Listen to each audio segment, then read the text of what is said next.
students, today we are going to continue the chapter Why Do We Fall Ill, and we are going to study the human diseases caused by virus, bacteria, protozoan, worm and fungi. In last video we had studied about acute and chronic diseases. So there was one disease named peptic ulcer. I said was because earlier it was a chronic disease. तो chronic disease peptic ulcer जो थी, it causes acidity related pain, you can see, and bleeding in stomach and duodenum. तो बहुत time तक लोग यही सोचते रहे कि ये जो पेप्टिक अल्सर की प्रॉब्लम है ये स्ट्रेसफुल लाइफस्टाइल की वजह से होता है, और stressful life led to the lot of acid secretion in the stomach. Stomach के रीजन में बहुत ज्यादा एसिड सिक्रीशन हो रहा है and this caused peptic ulcer. उसके बाद दो ऑस्ट्रेलियन साइंटिस्ट ने डिस्कवर किया कि bacteria Helicobacter pylori is responsible for this peptic ulcer. तो रॉबिन वॉरेन नाम के साइंटिस्ट हैं जो ऑस्ट्रेलिया के पर्थ से हैं. इन्होंने स्टमक के लोअर पार्ट से कुछ बैक्टीरिया को निकाला. इन्होंने देखा कि जहां पर पेशेंट पेन बता रहा है, जहां पर साइन ऑफ इन्फ्लेमेशन आ रहे हैं, वहीं पर ये हेलिकोबैक्टर पाइलोरी बैक्टीरिया रहता है.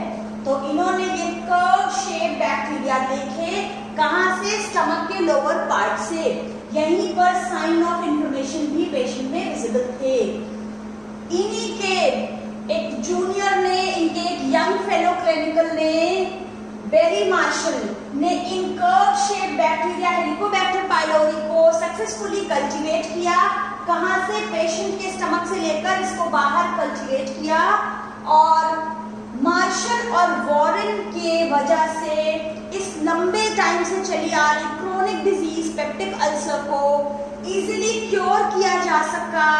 इन बैक्टीरिया को किल करके सिंपल एंटीबायोटिक देके. हमें पता है कि बैक्टीरिया को किल करने के लिए हम एंटीबायोटिक देते हैं पेशेंट को. तो एंटीबायोटिक का 5 डेज का कोर्स करते ही आप ठीक हो जाते हो. इवन फर्स्ट डोज में ही आपको रिलीफ फील होता है. तो लंबे टाइम से चली आ रही इस क्रोनिक डिजीज को मार्शल एंड वॉरेन की वजह से ये एक्यूट डिजीज बन गई और इसको बहुत इजीली क्योर किया जा सका एंटीबायोटिक के हेल्प से. तो because of this martial and Warren को नोबेल प्राइज दिया गया मेडिसिन एंड फिजियोलॉजी की फील्ड में 2005 में. ये बहुत बड़ा कंट्रीब्यूशन है इनका. और अभी हम सब भी यही प्रे कर रहे हैं कि बहुत जल्दी से इस कोरोना वायरस के लिए भी कुछ ना कुछ ट्रीटमेंट आ जाए, कोई मेडिसिन या कोई वैक्सीनेशन. तो देखते हैं, प्रे करते हैं कि बहुत जल्द ऐसा कुछ हो जाए. अब देखते हैं कॉजेज ऑफ डिजीज. हमने लास्ट टाइम पढ़ा था कॉजेज ऑफ डिजीज में immediate cause and contributory cause. तो जो लूज मोशन हुए बेबी को, तो लूज मोशन किस वजह से हुए? Viral infection. तो वायरस इमीडिएट कॉज है. क्यों आया? कंटेमिनेटेड फूड या वाटर हो सकता है, ये हुआ कॉन्ट्रीब्यूटरी कॉज. क्यों उसने कंटेमिनेटेड फूड या वाटर लिया? क्योंकि वो मजबूर है, bound to have that only. उसको अवेलेबल नहीं है. क्यों? वो पॉवर्टी है, उसके पास कम्युनिटी हेल्थ नहीं है, उसके पास पैरेंटाइज अफोर्ड करने के लिए इकोनॉमिक कंडीशंस फेवरेबल नहीं है. तो वो सारे फैक्टर्स मिला के बना रहे थे कॉन्ट्रीब्यूटरी फैक्टर्स. आज हम देखते हैं कॉजेज ऑफ डिजीज में दो तरह के कॉज हैं, external factors and internal factors. External factors हैं जैसे कि माइक्रोब्स.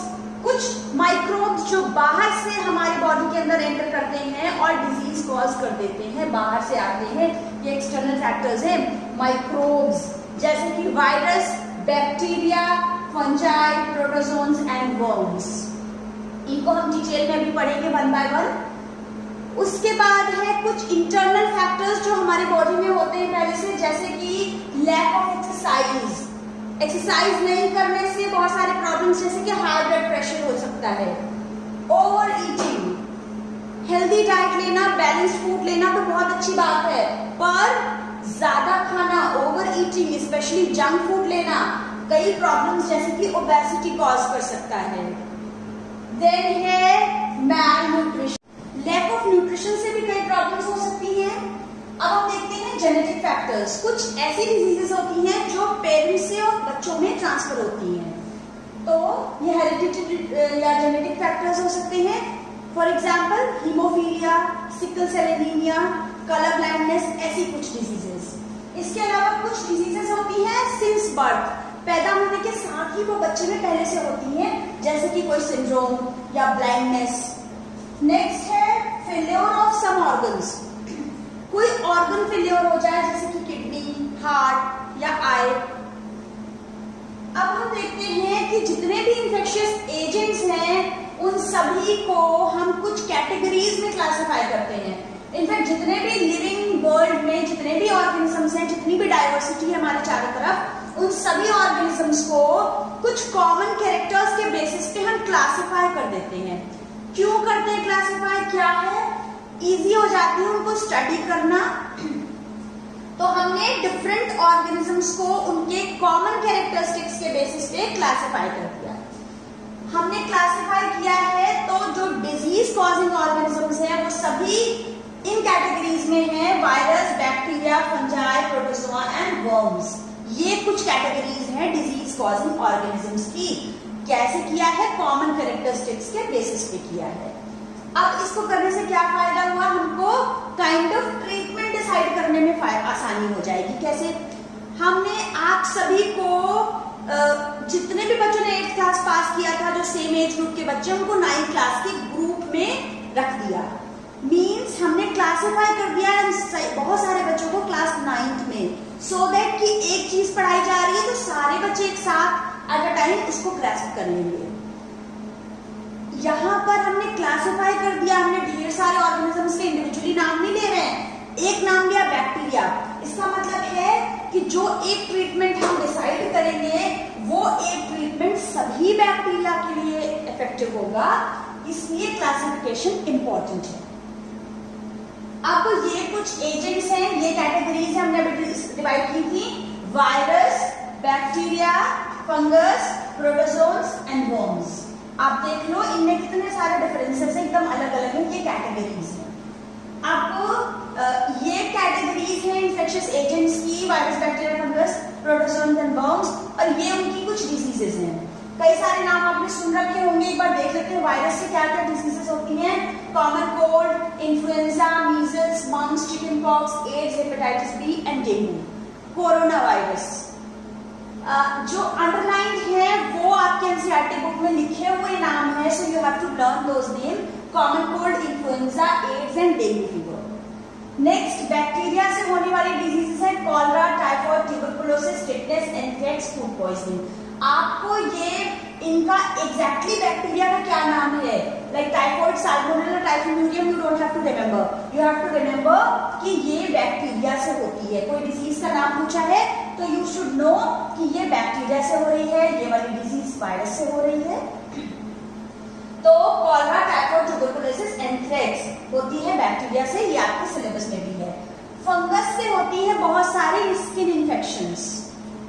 प्रोटोजोन से होती है मलेरिया, मलेरिया याद रखनी है, इनसे नहीं, होती है प्रोटोजोन से। तो मलेरिया एक बहुत इंपॉर्टेंट डिजीज है। कालाजार, अभी हम देखेंगे कालाजार की पैथोजन का पिक्चर भी देखेंगे तो आपको याद रहेगा।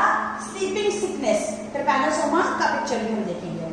तो मलेरिया, कालाजार, स्लीपिंग सिकनेस, अमीबिक डिसेंट्री नाम से क्लियर अमीबा से होती है, तो ये प्रोटोजोन से होती है, एंटामीबा। तो ये प्रोटोजोन्स की बीमारियां हैं। वर्म से होते हैं इंटेस्टाइनल इन्फेक्शंस। एक और इंपॉर्टेंट डिजीज है एलिफेंटाइसिस, एलिफेंटाइसिस। अब देखते हैं हमने क्या बात की इन कैटेगरीज की। तो सबसे पहला हम वायरस के कुछ वायरसेस का हम एग्जांपल देख रहे हैं पिक्चर के साथ। सबसे पहले कॉमन कोल्ड का वायरस है, इसको देख लो। इन्फ्लुएंजा, फ्लू जो करता है कॉज, इन्फ्लुएंजा वायरस का ये पिक्चर है। ये डेंगू का है और ये HIV एड्स का ये वायरस है। ये सार्स है, severe acute respiratory syndrome. Severe acute respiratory syndrome cause करता है ये वायरस। कितना छोटा, ये लिखा है 500 नैनोमीटर, कितना छोटा होता है ये वायरस, आप देख सकते हो। और ये इसका ये इलैबोरेटेड पिक्चर है SARS severe acute respiratory syndrome. तो ये कुछ वायरसेस हैं, आप देख सकते हो, हमने क्लासिफाई किया सभी वायरस को एक ग्रुप में।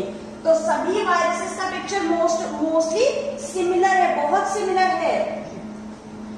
आपको याद होगा कोरोना वायरस की पिक्चर भी इसी तरीके की होती है कुछ। तो ये सभी वायरस को एक कैटेगरी में रखा है क्योंकि इनमें कॉमन कैरेक्टर्स हैं, सिमिलैरिटी देखने से ही समझ में आ रही है। बैक्टीरिया को हम देखेंगे बाद में। ये है disease causing protozoans.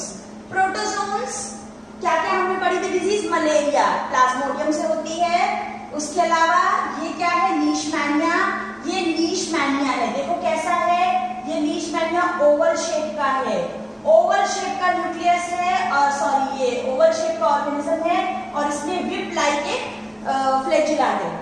Oval shape का है ये लीशमैनिया जिसमें विप लाइक फ्लैजिला है। ये क्या कॉज करता है? L for Leishmania, L for काला अजार। तो काला में जब हम काला लिखेंगे ना तो एल आएगा। ये अभी दोनों डिजीज पढ़ोगे तो बच्चों को बड़ा कंफ्यूजन रहता है। तो काला अजार का पैथोजन है लीशमैनिया। बच्चों को लीशमैनिया नाम याद हो जाता है, ट्रिपैनोसोमा याद हो जाता है, पर किसकी कौन सी डिजीज है बड़ा कंफ्यूजन रहता है। तो लीशमैनिया कॉज करता है काला अजार, काला अजार, ठीक है। लीशमैनिया काला अजार कॉज करता है। ये पिक्चर है, यहाँ पर ये लीशमैनिया बाइनरी फिशन से डिवाइड हो रहा है, ये इसके फ्लैजिला है और ये हमारी बॉडी की इम्यून सिस्टम की सेल है जो इसको इस तरह से पकड़कर खाने जा रही है। ये पिक्चर शो कर रही है। तो लीशमैनिया काला अजार कॉज करती है। ये लीशमैनिया का डायग्राम है। अब ये है ट्रिपैनोसोमा नाम का एक प्रोटोजोन। ट्रिपैनोसोमा, ट्रिपैनोसोमा क्या कॉज करता है? Sleeping sickness. ट्रिपैनोसोमा के नाम में एस है और स्लीपिंग सिकनेस में भी एस है बार बार, यहाँ एस नहीं है, यहाँ एल है। लीशमैनिया काला अजार, ट्रिपैनोसोमा स्लीपिंग सिकनेस कॉज करती है। ये आपके एनसीईआरटी का पिक्चर है और ये इसका ये दोनों ट्रिपैनोसोमा ही हैं, ठीक है। ये है हमारी आरबीसी, रेड ब्लड सेल्स हमारे बॉडी के। आप शेप को, साइज को यहाँ से मैच कर सकते हो कि इसका साइज कैसा है। ट्रिपैनोसोमा ये है प्रोटोजोन्स जो बहुत छोटे होते हैं, पिक्चर में भले ही बड़े लग रहे हैं, ये छोटे से होते हैं प्रोटोजोन्स। इसके बाद आते हैं वर्म्स। वर्म आप देखो कितने बड़े बड़े से हैं। ये एस्कैरिस है, एस्कैरियासिस डिजीज कॉज करते हैं हमारे पेट में, हमारे इंटेस्टाइन में ये इन्फेक्शन कॉज करते हैं कई बार पेट के कीड़े जो ये है स्कैरियासिस कॉज करने वाले एस्कैरिस। इनको राउंड वर्म भी बोल सकते हैं, इनको एस्कैरिस भी बोल सकते हैं। इसका पूरा नाम जानना है तो एस्कैरिस लुम्ब्रिकोइडिस है इसका पूरा नाम, और ये इंटेस्टाइनल वर्म भी कह सकते हैं इसको, ठीक है। अब ये तो थे एस्कैरिस, यहाँ पर फीमेल बड़ी सी होती है, मेल छोटे होते हैं। फीमेल ह्यूमन बीइंग को छोड़ के सभी जगह बड़ी होती है, पावरफुल होती है, स्ट्रॉन्ग होती है। तो ये एस्कैरिस फीमेल है, ये मेल है। अब ये है दूसरा वर्म, एलिफेंटाइसिस कॉज करता है बुचरेलिया बैक्टीरिया। ये एलिफेंटाइसिस कॉज करता है। आप देखो ना इसका स्ट्रक्चर, ये वर्म है, ये था ट्रिपैनोसोमा आरबीसी के साथ, देखो इसका शेप, इसका साइज, ये आरबीसी से कितना ज्यादा बड़ा है वर्म है। तो वर्म्स बड़े होते हैं, ये एलिफेंटाइसिस कॉज करता है। एलिफेंटाइसिस नाम से क्लियर है, एलिफेंट के जैसा फुट हो जाता है, मोटा सा, एलिफेंटाइसिस मॉस्किटो बाइट से आता है। अब हमने क्या क्या देखे? वायरस देख लिए, सारे एक जैसे थे लगभग। ये प्रोटोजोन्स भी काफी सिमिलर हैं। एक कैटेगरी वर्म्स की देखी। अब है बैक्टीरिया, हम अभी आगे अगली स्लाइड में देखेंगे। तो सबसे पहली चीज हमने बात की कि क्लासिफिकेशन हमने क्यों किया है, कॉमन कैरेक्टर्स के बेसिस पे। तो कॉमन कैरेक्टर एक ये है कि जो वायरसेस हैं, मोस्ट ऑफ द वायरसेस रहते हैं सेल के अंदर, हमारी सेल के अंदर। ये है वायरस आया, सेल के अंदर घुसा, जल्दी जल्दी इसने कई सारे वायरस के डीएनए बना दिए और ये सभी वायरस देखो निकल रहे हैं बॉडी से बाहर। तो वायरस आते हैं, हमारी सेल को अपनी मशीनरी, हमारी मशीनरी यूज करते हैं और हमारी सेल को वायरस फैक्ट्री बना देते हैं, तेजी से बहुत सारे वायरस बनने लगते हैं। तो वायरस होस्ट सेल के अंदर एंटर करते हैं, जबकि बैक्टीरिया वगैरह सेल के अंदर एंटर नहीं करते हैं। ये ट्यूबरकुलोसिस का वायरस है, लंग्स में तो रहेगा पर सेल के अंदर एंटर नहीं होता। तो ये है वायरसेस सेल के अंदर एंटर करते हैं, बाकी नहीं करते हैं। इसके अलावा virus, bacteria, fungus, protozoans, virus, bacteria, fungus, ये सब बहुत तेजी से क्विकली डिवाइड होते हैं, जबकि आप देखते हो कि वर्म्स बहुत बड़े बड़े हैं, ये इतनी तेजी से मल्टीप्लाई नहीं होते हैं। ये तो कुछ कैरेक्टर्स की बात हो रही है। अब हमने देखा सभी वायरस लगभग एक जैसे थे, सभी बैक्टीरिया एक जैसे हैं। बैक्टीरिया का है, ये सारे हैं। ये देखो कॉलरा का बैक्टीरिया है, विब्रियो कोलरी। ये एक्ने स्टेफाइलोकोकस, जो पिंपल्स होते हैं ना एक्ने, उसको कॉज करता है स्टेफाइलोकोकस। ये टाइफॉइड कॉज करने वाला बैक्टीरिया है। ये ट्यूबरकुलोसिस का बैक्टीरिया है। आप देख सकते हो कि लगभग सिमिलर से दिख रहे हैं। कॉलरा, टाइफॉइड तो बहुत ज्यादा सिमिलर है, ठीक। तो ये सभी बैक्टीरिया हैं, ये क्लोजली रिलेटेड है आपस में, और ये वायरस से बहुत डिफरेंट है। तो क्या होगा, हमने क्यों क्लासिफिकेशन किया, ताकि हम जान जाएं कि जो एक बैक्टीरिया में फिजियोलॉजिकल प्रोसेसेस है, जो बायोकेमिकल प्रोसेस है, वही सभी में होंगी। तो सभी ग्रुप के सभी मेंबर्स उस एक कॉमन फिनोमेना को, कॉमन बायोलॉजिकल प्रोसेस को शेयर करते हैं। तो अगर हम कोई ऐसा ड्रग बना लें जो उस एक बैक्टीरियल फैमिली या ग्रुप के एक मेंबर को अटैक करेगा, तो वो ग्रुप के बाकी मेंबर्स के अगेंस्ट भी इफेक्टिव होगा।